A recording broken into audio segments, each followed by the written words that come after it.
Wajumbe wa COP 30 ama COP 30 wanatarajiwa kuafiki rasimu ya makubaliano.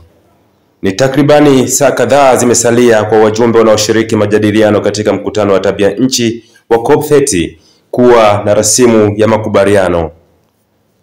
Siku ya Jumanne, rasimu ya kwanza ya maandishi ilipendekezwa na Brazil, ambayo inashikilia urais wa mkutano huo, ambapo masuala manne muhimu yenye utata yalimulikwa, likiwemo suala la upatikanaji wa fedha na matumizi ya mafuta ya kisukuku. Wajumbe kutoka nchi zinazoendelea na wadau mbalimbali wa mazingira wameendelea kushinikiza fedha zaidi kwa ajili ya kugharamia mipango ya kukabiliana na mabadiliko ya tabia nchi. Obed Coringo ni mtaalamu wa sera kuhusu tabia nchi kutoka shirika la Care International.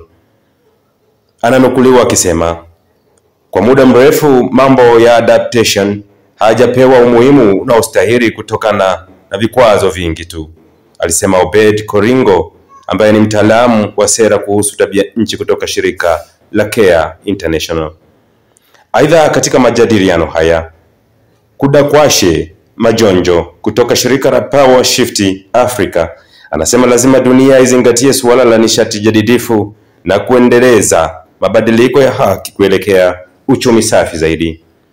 Kuhusu kuachana na mafuta ya kisukuku, kama Waafrika tumekuwa tukisema tulishinda vita hivi kule COP 28 Dubai, na tukasema tutakuwa na mipango ya kuzidisha mara 3 matumizi ya nishati jadidifu.